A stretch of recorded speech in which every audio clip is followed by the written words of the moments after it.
Y una de las cosas que nos ayudan a hacer esto posible es tener una vida de oración. Dios no quiere que oremos, Él quiere que tengamos una vida de oración. A través de la palabra de Dios encontramos la vida de hombres que precisamente fue marcado por este género. Aprendieron a tener una vida de oración. ¿Y cómo aprendemos a orar? Sencillo, orando. No hay una técnica, no hay una estrategia, es simplemente un corazón que busca la presencia del Señor. Y en la medida que, hermano, le vamos buscando, vamos siendo transformados, alcanzados y tocados por la oración. ¿Qué es la oración? Es el sello de Dios. La oración es uno de los factores o elementos más importantes y determinantes en la vida de la iglesia y de cada cristiano. La oración es un encuentro con Dios, es un momento de comunión, de intimidad con el Señor. De hecho, la palabra oración en el hebreo es tefilá y significa sencillamente frente a Dios. La palabra tefilá, que es la oración en el hebreo, significa estar frente a Dios. Es un tiempo de reflexión, es un tiempo de comunión, es un tiempo de entrega y es una vida de devoción. La oración crece cuando buscamos al Señor. La oración crece cuando nuestro deseo por el Señor crece. A través de los salmos, David, hermano, nos enseña mucho acerca de lo que es la oración. Primero, hermano, saber y conocer quién es Dios. Y en los salmos nos da una expresión maravillosa de quién es Dios. Todo hombre, toda mujer que ha conocido a Dios, que ha oído de Dios, tenemos que acercarnos a Él en oración. No hay otra manera. Nuestra vida va a ser alcanzada y tocada a través de la oración. De hecho, la atmósfera y los cielos cambiarán. No es una, hermano, una opción. Es algo que tenemos que hacer. No es si yo quiero o no quiero. Es algo que tenemos que hacer por una sola razón. Porque Él nos amó. Porque Él se acercó a mí. Porque Él dio su vida por mí en la cruz del Calvario. Yo tengo que conocer a ese Dios que me salvó. Tengo que conocer a ese Dios que me amó. Tengo que conocer a ese Dios que día a día, hermano, me ama inagotablemente. Yo tengo que corresponder a eso. Tengo que conocerlo. Dice el versículo 1: en Dios solamente está acallada mi alma, de Él viene mi salvación. Cuando dice acallada mi alma, significa edificar, anclar, permanecer en Dios. En Dios solamente está acallada mi alma, de Él viene mi salvación. David encontró en la oración un recurso inagotable. David descubrió que a través de la oración, hermano, llegaba a conocer, a amar y a entregarse a Dios. Un Dios que no ve, que no lo veo, pero que es toda mi bendición. Un Dios que no veo, pero que lo experimento. Un Dios que me provee todo lo que necesito. Dice el versículo 2: solamente Él es mi roca y mi salvación. Es mi refugio, no resbalaré mucho. David era un hombre de guerra. Era un hombre que estaba pasando conflictos y tenía muchos enemigos, pero encontró en Dios precisamente lo que cada creyente, lo que la iglesia debe de encontrar: un refugio. Y eso es la oración. La oración, hermano, es un refugio. ¿Por qué? Porque tiene el poder de transformar nuestro entorno, tiene el poder de transformar nuestro ser interior, tiene el poder, hermano, de conectarnos con el cielo y que éste baje a la tierra. No hablamos de oraciones religiosas, hablamos de oraciones que salen del alma, que salen del corazón, de alguien, hermano, que tiene necesidad de Dios. Solo alguien que tiene necesidad de Dios puede encontrar a Dios. Solo alguien, hermano, que reconoce su condición y su necesidad puede encontrar a Dios. Miren lo que dice el versículo 6. Él solamente es mi roca y mi salvación. Es mi refugio. No resbalaré. En Dios está mi salvación y mi gloria. En Dios está mi roca fuerte y mi refugio. Esperad en Él en todo tiempo, oh pueblos, derramad delante de Él vuestro corazón. Dios es nuestro. Esta es una oración. Esta es una oración que expresa la convicción de alguien que ha encontrado en Dios paz, que ha encontrado en Dios alegría, que su vida ha sido satisfecha. No hablamos de que un Dios que quita los problemas, no. Un Dios que pelea por nosotros, un Dios que nos hace estar por encima de los problemas. Nosotros oramos para que los problemas desaparezcan, no.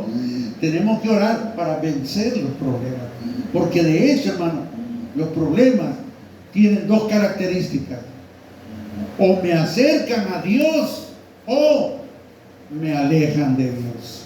Así que, hermano, los problemas tienen un propósito, y número uno es descubrir lo que hay en nuestro corazón. Una vida sin problemas no existe. Una vida sin problemas no existe. Pero una vida que vence los problemas sí existe. Y puede ocurrir en cualquier momento, en cualquier lugar, cuando un hombre o una mujer decide doblar rodillas y tener una vida de oración. Lo primero que tenemos que reconocer, hermano, es que no podemos orar. Miren lo que dice Lucas, capítulo 11, versículo 1. Lo primero que tenemos que hacer para inscribirnos en la escuela de la oración es esto: lo que sus mismos discípulos le dijeron a Jesús. Lo primero que tenemos que hacer para inscribirnos en la escuela de la oración es hacer lo que dice Lucas 11:1. Miren lo que dice: aconteció que estaba Jesús orando en un lugar, y cuando terminó, dice, uno de sus discípulos le dijo: Señor, ¿qué le dijo? Enséñanos a orar, como también Juan enseñó a sus discípulos. Algo vieron en Jesús, algo percibieron. Si algo llamó la atención de sus discípulos fue su vida de oración. Lo que más sobresalía de Jesús no eran sus milagros, no eran sus obras, no era su poder. Lo que más sobresalía de Jesús era su vida de oración. Esto tocó a los discípulos. Ellos lo estaban viendo orar, pero veían en él algo diferente. Y le dicen: Señor, enséñanos a orar. Yo creo que es el primer paso que tenemos que dar, hermano. Decirle: Señor, enséñanos a orar. No sabemos orar. Y hoy que vaya a orar, hoy en la noche que vaya a orar, dígale esto: Señor, enséñame a orar. Me aburro, no me dan ganas, siento que no me salen las palabras. Dígale: Señor, enséñame a orar. Y va a ver cómo el Espíritu Santo comienza a tomar nuestras vidas y las comienza a transformar, hasta que se convierta en una necesidad. Dios no quiere que oremos, Él quiere que tengamos una vida de oración todos los días. La oración, hermano, tiene el poder de transformar y cambiar las vidas. La oración nos llena del Señor. La oración, hermano, es un refugio, es una fuente de sabiduría y es una conexión con Dios. Ahora, ¿por qué tengo que orar? Mateo capítulo 26 nos da una idea de por qué tenemos que orar. ¿Por qué es importante la oración? ¿Por qué tengo que orar? Bueno, miren lo que dice Mateo capítulo 26, verso 41. Jesús le dice: velad y orad para que no entréis en tentación. El espíritu a la verdad está dispuesto, pero la carne es débil. ¿Por qué tengo que orar? Número uno, para no entrar en tentación. ¿Por qué tengo que orar? Porque la carne es débil. Mi hermano, una de las cosas que en definitiva tenemos que desarrollar es nuestra necesidad de Dios, nuestro reconocimiento de que necesitamos que Dios llene todas las áreas de nuestra vida. Él va a intervenir en cada área en la medida que nosotros vamos abriendo las puertas de nuestro corazón. Él va a llegar a cada área en la medida que yo le abra las puertas. Dios es tan respetuoso y tan caballeroso, hermano, que no va a tomar las cosas a la fuerza. Tengo que ser yo el que tengo que abrir mi boca y declararle mi necesidad de Él. Ah, pero Dios no me oye. ¿Quién dice que no oye? Eso lo dice el enemigo. Y usted no tiene que creer, hermano. Todo hombre, toda mujer que esté en cualquier lugar, si decide doblar rodillas y decir: Padre, te necesito, escuchará. Habrá una intervención de Dios. Ay, pero es que yo he pecado, con mucha más razón. Ay, es que yo he hecho algo malo, con mucha más razón. Es que yo me he alejado del Señor, con mucha más razón. Hermano, cualquiera que sea nuestra circunstancia, es una razón precisa para orar. Y Jesús lo dice: velad y orad para que no entréis en tentación. Mi hermano, nuestra vieja naturaleza ahí está. Y el indio en cualquier momento puede salir. Nuestro carácter, hermano, va a ser sometido en la medida que nosotros nos entregamos al Señor. No desaparece nuestro carácter, no desaparece nuestra personalidad, pero sí pierde autoridad cuando yo comienzo a orar. ¿Por qué, hermano? Somos débiles. Nuestras emociones nos traicionan, nuestro carácter nos traiciona. El indio que tenemos adentro, hermano, de un momento a otro puede salir. En la medida que yo tengo comunión con Dios, voy creciendo. Puedo vivir de dos maneras en la tierra. Puedo vivir guiado por el alma o guiado por el espíritu. Cuando yo, hermano, me sumerjo en una vida de oración, voy desarrollando el espíritu y comienzo a andar en lo sobrenatural. Lo que yo no entendía en la oración lo entiendo. Lo que yo no tenía en la oración lo comienzo a recibir. Hermano, la oración abre puertas cuando tocamos con las rodillas el cielo. Al momento de buscar a Dios, hermano, lo primero que tenemos que decirle: Señor, te necesito, te amo y te necesito. Dios, hermano, está buscando esa clase de personas. Él ve, hermano, que nuestra condición es lamentable. Yo tengo que ver también eso. Él ve que nuestra condición es lamentable, pero mientras yo no vea que mi condición no es lamentable, no voy a buscar al Señor. Lo seguimos intentando y lo seguimos intentando, y fracaso tras fracaso, y el Señor dice: Él está esperando. En el momento que decidimos buscar a Dios, las cosas comienzan a cambiar. No de la noche a la mañana, pero nos colocan en la dirección correcta. Y eso es algo que la oración hace. La oración, hermano, nos conecta, nos coloca en la dirección correcta. Entonces, ¿por qué tenemos que orar, hermano? Porque para no entrar en tentación. El enemigo quiere hacernos caer. El enemigo quiere hacernos sentir que no valemos nada, que Dios no nos ama y que para qué lo buscamos, para qué lo molestamos. Siempre estamos tentados a querer vivir y hacer las cosas a nuestra manera. Y hermano, mientras queramos vivir a nuestra manera, las cosas no funcionan. Tenemos que aprender a quebrantar nuestro espíritu, a quebrantar nuestra alma. ¿Y cómo lo hacemos? Velando y orando. Ni se imagina todo lo que podemos alcanzar cuando nos inscribimos en la escuela de la oración. Ni se imagina todo lo que podemos desarrollar cuando empezamos, hermano, a ver como algo muy serio e importante la oración. No hablo de 2 o 3 palabras, no hablo de unas cuantas lágrimas, hablo de una vida quebrantada y entregada al Señor, en la cual, hermano, estamos reconociendo nuestra necesidad de Dios. Ahora, ¿por qué también tenemos que orar? Primera de Pedro, capítulo 4, y este sí es bien importante, yo quiero que lo lean, lo guarden en su corazón. ¿Por qué tenemos que orar? Para no entrar en tentación, porque la carne es débil. Pero también tenemos que orar por otra razón.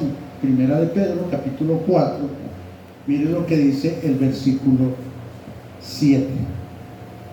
¿Por qué tenemos que orar? Mas el fin de todas las cosas se acerca. Sed pues sobrios, ¿y qué dice? Y velad en oración. El fin de todas las cosas se acerca. De un momento a otro, hermano, ocurrirá el arpazo. De un momento a otro ocurrirá el rapto, que es la palabra arpazo, como cuando un águila desciende y toma su presa. En un abrir y cerrar de ojos ocurrirá el evento más glorioso que está esperando la iglesia. Y Pedro dice, mas el fin de todas las cosas, de todo el sistema que conocemos, de la estructura social que conocemos, mas el fin de todas las cosas se acerca. Sed pues sobrios y velad en oración. Dijimos la oración, la palabra tefilá, que significa frente a Dios, delante de Dios. La oración es tener un momento de comunión, de reflexión, de confianza, de entrega y de devoción con el Señor. ¿Cuál es la orden para nosotros? Colosenses capítulo 4, versículo 2. ¿Cuál es la orden que se le da a la iglesia? Hermano, la oración es el espacio que le damos a Dios para que haga su obra en nuestras vidas. Colosenses capítulo 4, mire lo que dice el versículo 2. ¿Cuál es la orden? Colosenses capítulo 4, dice el versículo 2: perseverad en la oración, velando en ella con acción de gracias. La orden es perseverar. Traducido al español, ser necio, pues. Le voy a decir una cosa, no se me vaya a asustar. Cuando usted comience a orar, más se va a desanimar. Cuando comience a orar, como que las cosas van a salir al revés, ¿verdad? Pero es parte del proceso en el cual, hermano, Dios está estableciendo su obra en nuestras vidas. Y lo que yo tengo que hacer y tener claro entre ceja y ceja es esta palabra: perseverar en la oración, velando en ella con acción de gracias.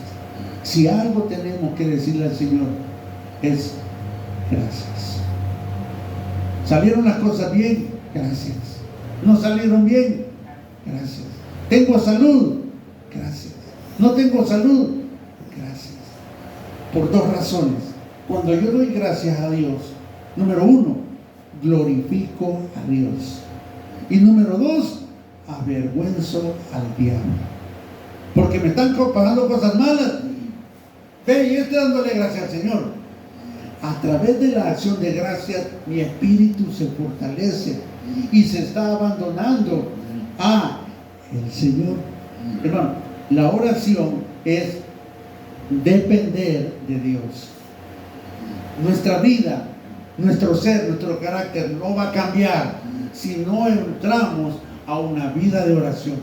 La oración es el espacio que le damos para que el Espíritu Santo pueda obrar en nosotros, pueda quebrantarnos y edificarnos, santificarnos, quebrantarnos, edificarnos, de santificarnos. Y es un proceso doloroso, pero también glorioso. ¿Cómo cree que se sintió Jesús en la cruz del Calvario? Fue una de las muertes más dolorosas y desgarradoras. Pero estaba en la cruz, estaba con gozo, porque estaba haciendo la voluntad del Padre. Y eso es, hermano, lo que buscamos en la oración, el hacer la voluntad de Dios. Y sabe que el deseo de Dios para nosotros es grande y perfecto. Los planes que Dios tiene para nosotros son mucho mejores que nuestros planes. El abandonarnos a Dios, hermano, es el resultado de entender y de reconocer nuestra necesidad de Dios. No es fácil. La oración es para todos, pero no todos la practican. ¿Por qué? Porque, como le dije al principio, Dios sabe que nuestra condición es lamentable. El problema es que nosotros no hemos descubierto que esa es nuestra condición tan lamentable. Cuando yo reconozco mi condición, entonces Dios interviene en nuestra vida. Dios nunca, hermano, va a tomar por la fuerza las cosas. Y en la oración le decimos: Señor, obra en nuestras vidas. Pero ¿qué es lo que tengo que hacer? ¿Cuáles son los requisitos para poder, hermano, tener una vida de oración? Evangelio de Juan, capítulo 15, miren lo que dice el versículo 4. Evangelio de Juan, capítulo 15, versículo 4. Algo muy sencillo. En Pedro nos hablaba de perseverar. Miren lo que dice Juan, capítulo 15, versículo 4. Permaneced en mí y yo en vosotros.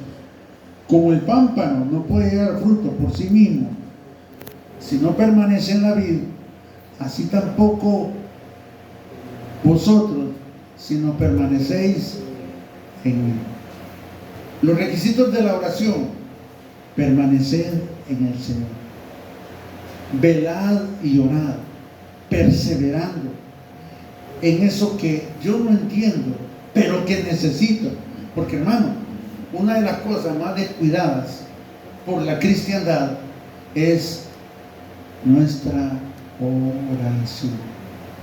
Creemos que es algo sencillo. De hecho, hermano, la oración nos prepara para la obra más importante, que es orar. La oración no me prepara para ser un gran siervo de Dios o ir a las naciones. No, la oración me prepara para entrar en la presencia del Señor, para estar en los secretos. Y David lo sabía perfectamente. Todos los salmos nos hablan de esto. Y Jesús nos da en esencia un requisito indispensable, que es permanecer en mí y yo en vosotros.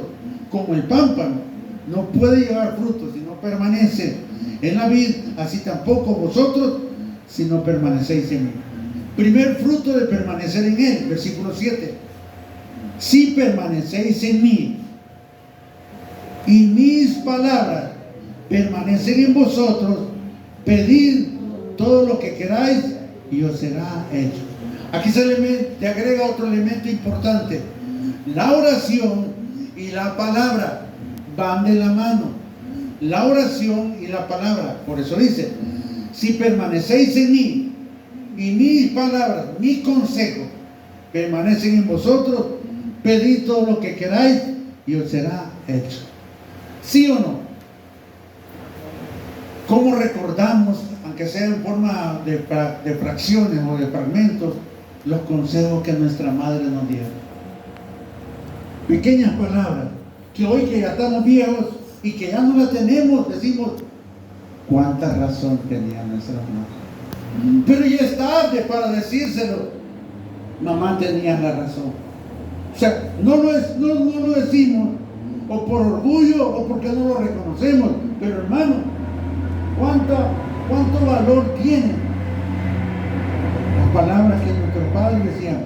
Quizás en ese momento eran toscas y duras, pero hoy, con el tiempo, son una bendición. Es exactamente la palabra. La palabra pura es tosca y dura, incomoda, irrita, molesta, pero es una bendición. Muchas veces nosotros queremos suavizar la palabra y le queremos poner azúcar o miel para que usted la pueda disfrutar. No, hermano, lo que hacemos es corromper a las personas cuando no se presenta la palabra tal como es.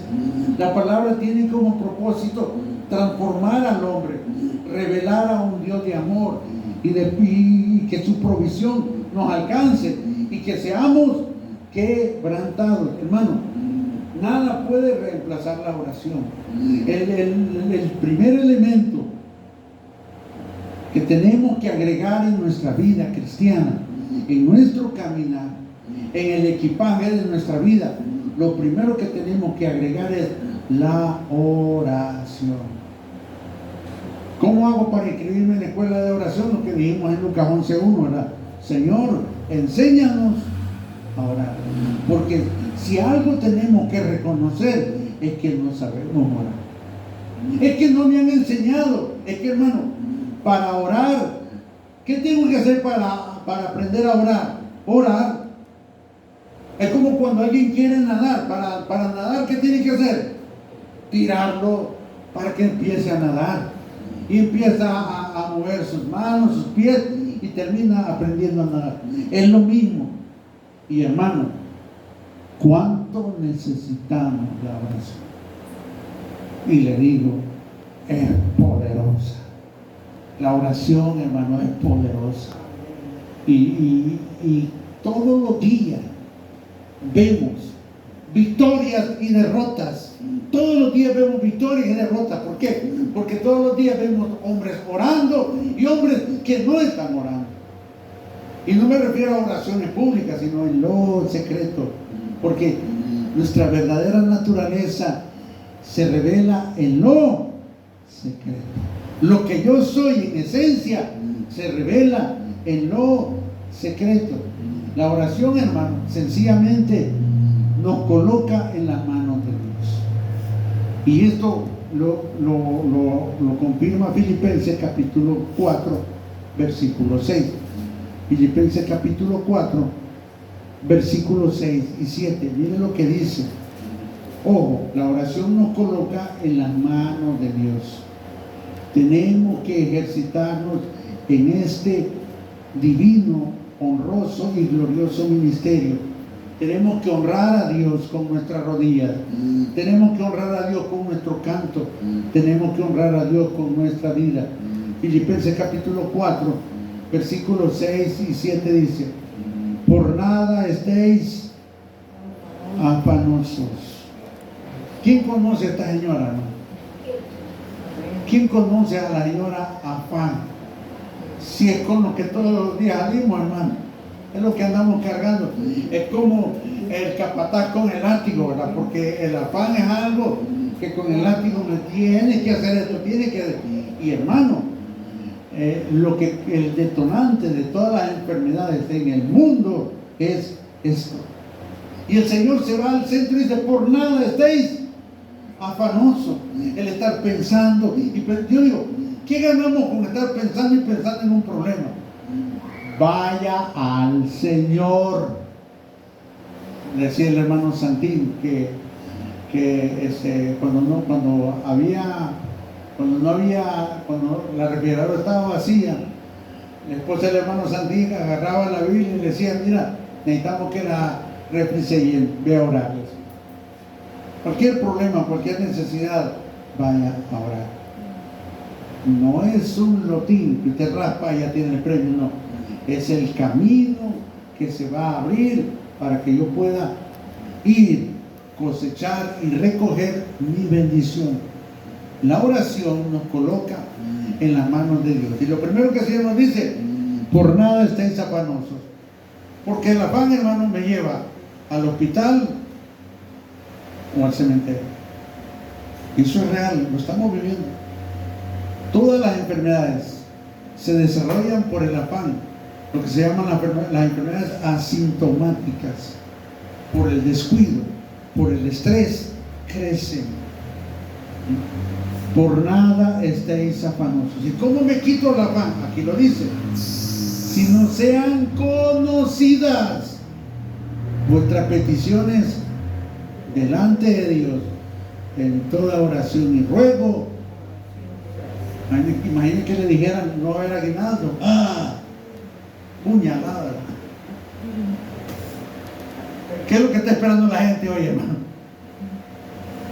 Y ni se lo han dado y ya están gastando. Como que es una cacerola caliente y le ponen como... Ya tiene dueño el aguinaldo.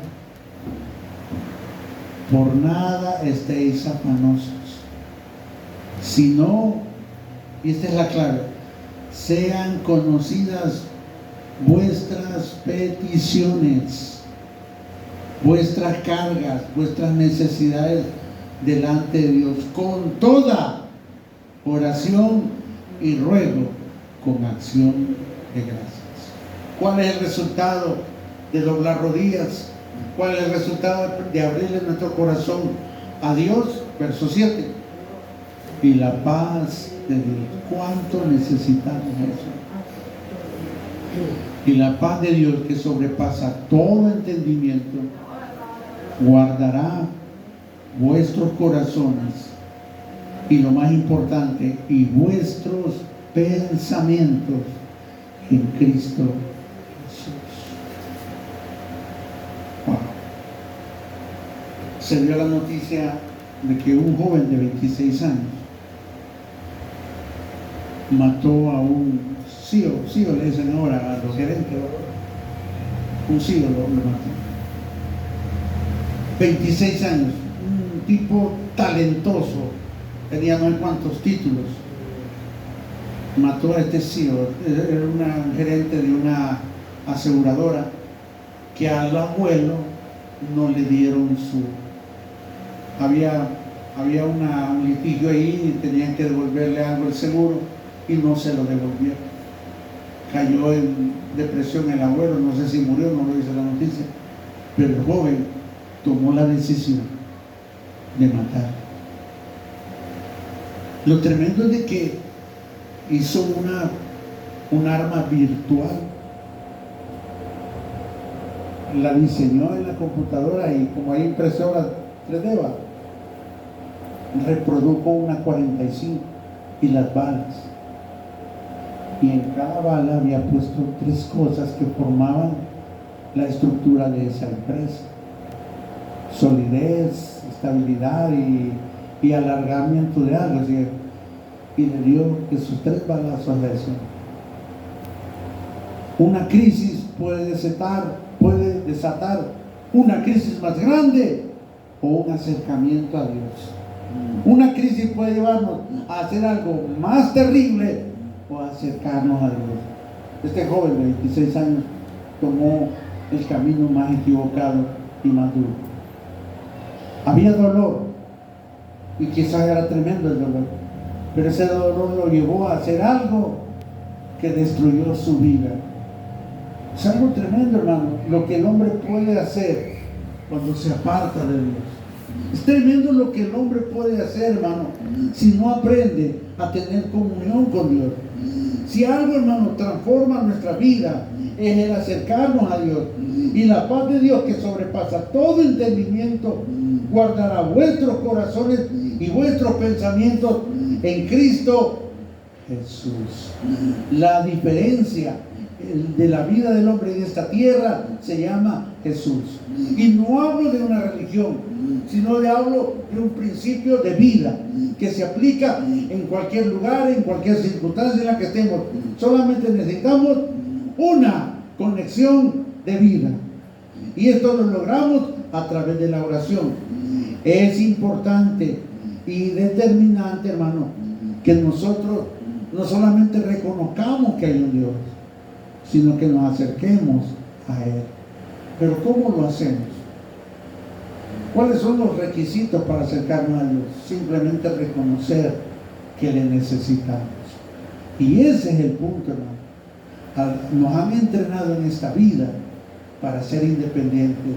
Nos han dicho, siga adelante, no se rinda, sea fuerte. Hermano, no funciona.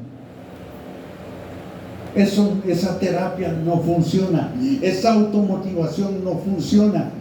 porque cuando nos alcanzan los años, hermano, nos damos cuenta de que todo lo que hicimos, hermano, tenía un pequeño defecto. Lo hicimos sin la guía de Dios. Construir una vida sin la guía de Dios no se lo recomiendo a nadie. Construir un hogar sin la guía de Dios no se lo recomiendo a nadie. Construir un imperio económico sin la guía de Dios no se lo recomiendo a nadie.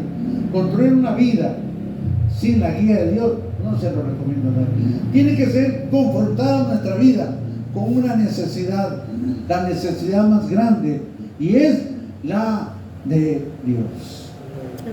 Isaías capítulo 66. Mire lo que dice Isaías capítulo 66. Jeremías capítulo 66, es el último. Isaías capítulo 66. Miren lo que dice el versículo 1 y 2. Está hablando del señorío de Dios. Ahora, pero para descubrir el señorío de Dios, yo tengo que doblar mi cerviz. Para ver la gloria de Dios, tengo que doblar mi cerviz. Miren lo que dice 66, 1 y 2. Jehová dijo así: el cielo es mi trono y la tierra estrado de mis pies. ¿Dónde está la casa que me habéis de edificar? ¿Y dónde el lugar de mi reposo? Mi mano hizo todas estas cosas, y así todas estas cosas fueron, dice Jehová. Pero miraré a aquel que es pobre y humilde de espíritu, y que tiembla a mí.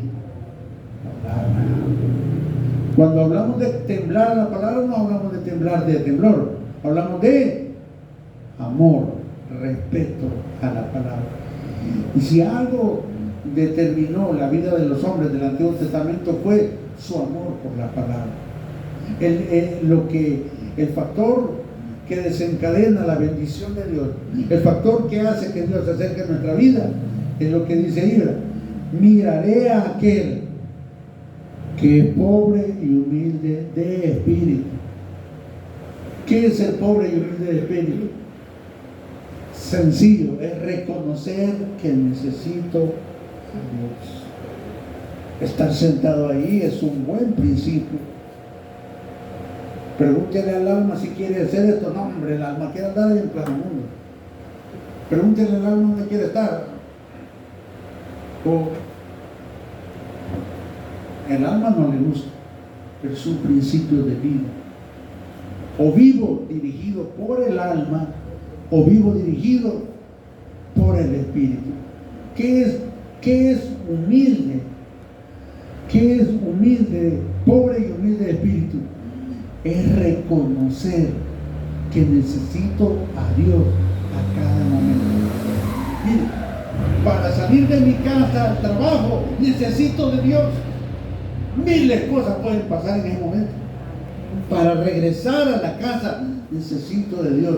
Son tiempos difíciles, son tiempos peligrosos, donde el enemigo tiene entre ceja y ceja una sola cosa: matar, robar y destruir su vida. ¿A quién quiere que le vaya mal? Al enemigo. Y nosotros le echamos la mano, porque entre más tomamos nuestras propias decisiones, más fuego le damos al enemigo, más leña le damos para que nos pueda destruir. Pero entre más dependemos del Señor, más fuertes nos hacemos. ¿Y cómo lo consigo? A través de una vida de oración.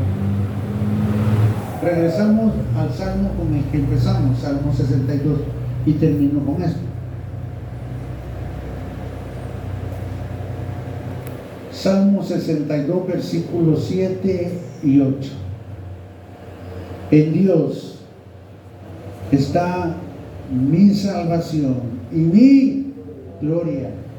En Dios está mi roca fuerte y mi refugio. La orden: esperad en Él en todo tiempo, oh pueblos, derramad delante de Él vuestro corazón. Dios es nuestro refugio. No hay más. Si queremos, hermano, no que las cosas vayan bien, no. Si queremos, hermano, tener la paz de Dios que sobrepasa todo entendimiento, tenemos que hacer de Dios nuestro refugio. Y para eso necesitamos pobreza de espíritu y humildad de espíritu, que significa reconocer que yo necesito de Dios. Padre Celestial, te amamos y te necesitamos. Llena nuestra vida de esperanza, de convicción. Fortalécenos, Padre, en nuestro caminar. Tú eres mi esperanza, tú eres mi gloria. Y estamos aquí, Señor, porque te necesitamos. Obra, Señor, en cada uno de nuestros corazones. Que tu Espíritu Santo, Señor,